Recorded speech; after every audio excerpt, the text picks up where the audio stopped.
Dan akhir sekali topik juga akan berubah ketika kita viva nanti apabila dicadangkan oleh pemeriksa, seperti pemeriksa mengatakan tak ada skop dan sebagainya. Jadi kita terima saja dengan hati terbuka. Sebab dunia akademik ni dunia yang penuh integriti, dunia yang penuh rasional. Sekiranya ada komen, kita menerimanya sebagai komen. Dan kita sentiasa tahu bahawa ilmu itu dia tidak stagnan, dia selalu cepat berubah. Jadi pensyarah, profesor mesti cekap atau mesti cuba sentiasa membaca apakah benda-benda baru dalam tesis ini, dalam penyelidikan ini. Kemudian yang saya nak stress lagi adalah dalam tesis PhD. Okey, ini sahabat lama saya, roommate di Sabah dulu, di ITM Sabah, saudara Mariki Abdul Ghani, seorang jurutera. Terima kasih kerana menonton sahabat ini. Okey, jadi dalam tesis PhD ni kita juga kena tahu ialah beberapa word. Wah, Ibrahim Ali is smiling now because of I mention your name from Kurdistan. Yeah. Okay. So that's why I cannot pick up your call just now because of we are on live now. Okay, Ibrahim. The other one I want to mention here is that the word yang kita akan gunakan dalam tajuk tersebut. Anda harus mesti memahaminya, penggunaan perkataan impact, penggunaan perkataan role, penggunaan perkataan relationship between the variables, penggunaan perkataan investigating, penggunaan perkataan examination. Jadi berdasarkan pengalaman saya menjadi pengurusi viva dan juga penyedia PhD ini, perkataan ini amat memberi maksud yang berbeza sebenarnya. Jadi anda kena betul-betul faham why you want to use the impact of IV toward your TV, the impact of factors A toward your successful of entrepreneur. So you have to understand why you use the word impact. Or sometimes the examiner said, okay, better for you to use the word role, peranan. And then sometimes examiner tak benarkan menggunakan perkataan relationship, hubungan, kerana dia kata ini sama dengan projek tahun akhir saja. Jadi inilah beberapa yang dilema yang anda kena faham nak menggunakan tajuk. Tapi don't worry, tajuk ini akan diubah sehinggalah viva nanti. Dan seterusnya dalam masa yang ringkas ini, sudah melebihi 15 minit. Perkataan determinants, factors, so this is normal. Sometimes the examiner cannot accept the word factor because he show that it's too low, that the wording, so to change the determinant. So tak apa, maksudnya lebih kurang sama. Pada saya agak lebih terbuka.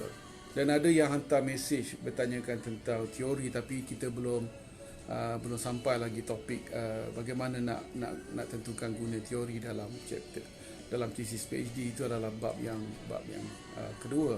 Tapi sebagai hari ini adalah kita nak sentuh tajuk. Jadi tajuk ini adalah dapat memberi maksud tentang kajian yang perlu dibuat. Jadi tip yang saya boleh fikirkan bahawa boleh kongsikan kepada anda ialah lihat kepada isu, bukan lihat kepada kehendak kita nak kaji.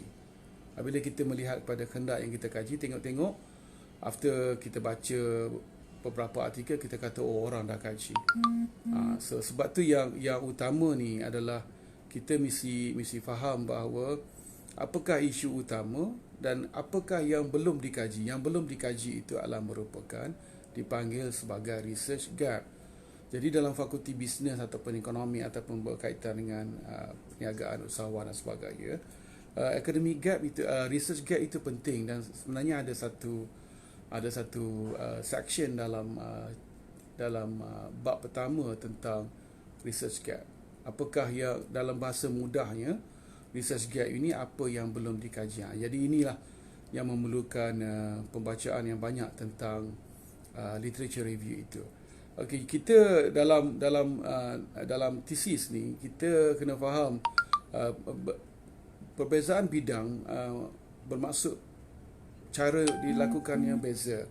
Contohnya saya menjadi pengurusi viva di Fakulti Sains katakanlah. Jadi mereka membentangkan proposal hanya selepas 1 bulan pendaftaran. Jadi ini berbeza dengan fakulti-fakulti yang social science.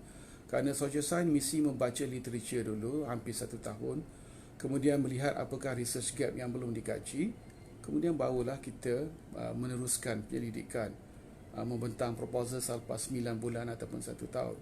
Ini bezanya. Fakulti sains, they come out and present after 1 month the ideas and then proceed with the experiment. Tapi dalam fakulti social science dia adalah berbeza. Begitu juga dalam social science dia ada kualitatif dan dia ada kuantitatif. Bila kualitatif cara sebenarnya beza, yang lain tak beza banyak, cumanya dekat chapter 3 saja beza bila research design berbeza. Dan siapa yang nak buat kualitatif kena fahamkan. Kualitatif kita collect data and then come out with a new theory. Okay, we come out with the theory. And then after that, quantitative, we have theory and then we want to confirm the theory. So how to use it? We use quantitative techniques.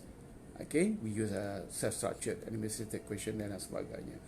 Jadi ini akan efek dalam chapter 3 nanti, sama ada anda nak menghala kepada kuantitatif atau kualitatif. Bagi diri saya juga pernah menjadi pemeriksa kepada kualitatif walaupun bidang saya kuantitatif. Saya dapat melihat bahawa caranya berbeza di chapter 3, and then chapter 4 analysis data, chapter 5 masih lagi sama.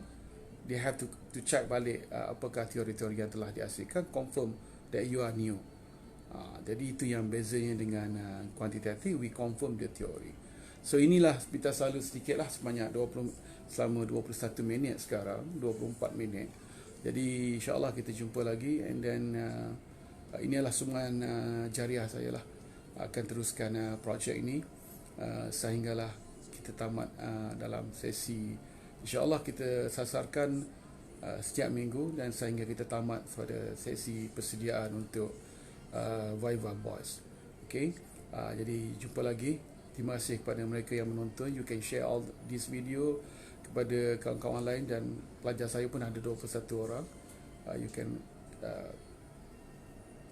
watch it again and then watch it again and to get better understanding.